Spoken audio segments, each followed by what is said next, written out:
Hello everyone, myself Sachin. In this video we are discussing about set theory, various types of set, just like power set, subset, proper subset, null set, etc. If we talk about the set, then well-defined collection of object is called the set. And here, say we have various elements in the set. For the element purpose, we use here small letters, and for the set purpose, to represent the set, we use the capital letter. If X is the part of the set, then we write here X belongs to A. If element X is not part of the set, then we write here X does not belong to set A. If you are new to our channel, please subscribe the channel. Also like, share and comment the video. If we talk about the various examples of the set, then these are here. Say capital N. Capital N is here set of all natural numbers. If we talk about another example, this is here Z, set of all integers. If we talk about here Q, set of all rational numbers. If we talk about R, set of all real numbers. If we talk about Z plus, set of all positive integers. If we talk about the representation of sets, set may be represented in two ways. Number 1, roster method.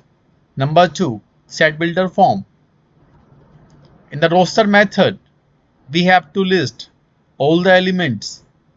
Say we have here total 5 elements of the set, then we have to list all the 5 items of the set. For example, if we are writing natural number less than 5, then we have to write 1, 2, 3, 4. We have to list all the elements. If we talk about another representation, then this representation is called set builder form. In set builder form, property is specified. We have to explain the property. Which property is involved to make the set. For example, here we have say set A, and elements are here 2, 4, 6, 8. Then if we want to write these elements in set builder form, then we can write A equals to X such that X equals to 2n, where n belongs to n and value of n lie between 1 to 4. Only property is being specified. This concept is called set builder form. If we talk about the equal sets, say here we have two sets, set A and set B. Elements of both the set are same. Then this concept is called equal set. For example, in set A we have here total 4 elements. Elements are 1, 2, 3 and 4. In set B here we have elements 4, 3, 2 and 1. Elements in these two sets are same, but order is different. Therefore, these two sets are equal sets. If we talk about the equivalent set, say here further, we have two sets, set A and set B. If number of items, number of elements in both the set are same, then these two sets are called equivalent set. For example, in set A, we have 1, 2, 3, 4. In set B, we have here red, blue, green and black. In both the set, total we have here 4 number of elements, but elements are different. If we have here such cases, then this case is called equivalent set. If we talk about multiset, multiset means here repetition of element. If elements are repeated in the set, then this concept is called multiset. Say here we have M1 item M1 items occurs A1 time, M2 items occurs A2 time. I mean, we have the repetitions of the element. This concept is called multiset. Say if we talk about the database, then elements are not repeated. Because if elements are being repeated in the database, it leads to inconsistency. And we don't want inconsistency in the database. Therefore, elements are not repeated in database. I mean, multisets are not allowed in the database. If we talk about the example of the bag, then elements may be repeated. In the bag, we may have multiple occurrence of the same item. The bag example supports to multiset, and database example does not supports to multiset. If we talk about another important notation, then this is called null set and empty set. If set has no element, then our set is empty, and empty set is also called the null set. Empty set is represented by phi. If set has only one element, then this is called here singleton set. If we talk about the phi representation, phi without set, and here we are representing phi in the braces, I want to conclude that whether these two terms are equal or not. Obviously, these two terms are not equal. Left hand side represents to empty set, right hand side represents to singleton set, and this singleton set contains a set itself.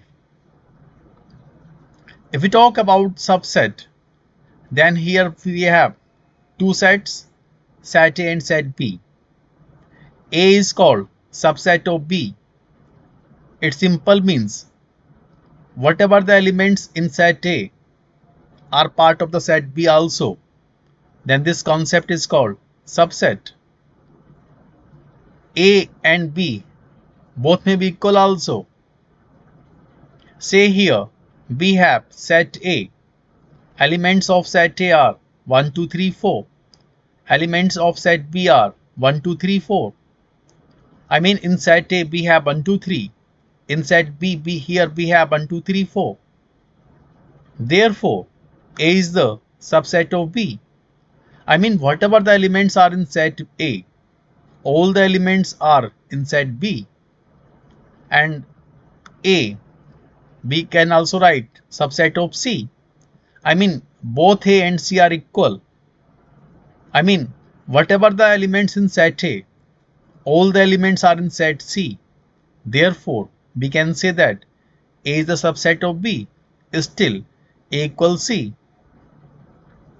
If we talk about the proper subset, then further here, all the elements of set A are part of the set B, but A does not equals to B.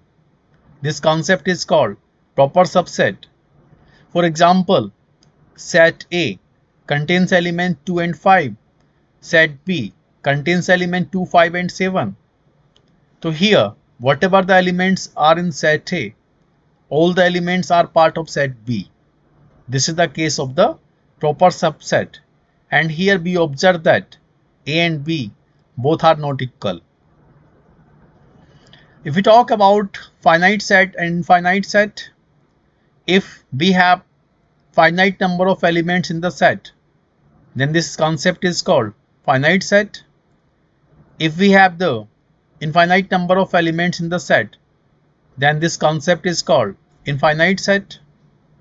Whatever the number we have, this number is called cardinality of the set, and we represent cardinality here.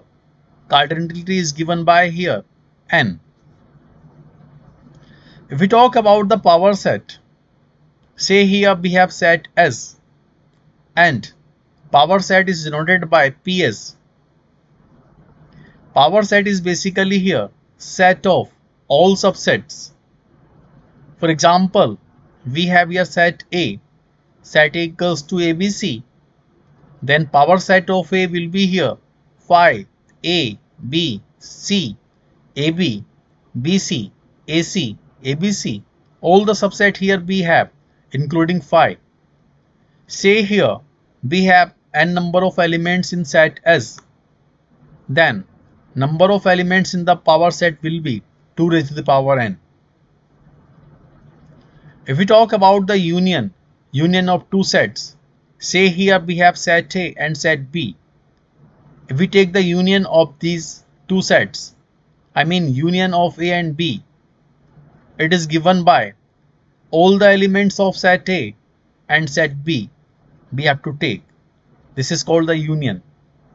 Red color represents to here union of two sets.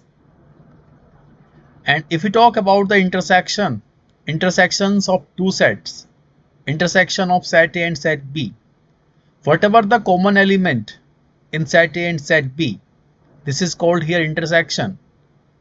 So intersection is here further represents by the red color. Whatever the common element in these two sets, this is here our intersection. If we talk about the set difference, I mean here further we have two sets, set A and set B. Then difference is denoted by A minus B. I mean elements, set A containing elements, but these elements are not part of the B. This concept is called here set difference.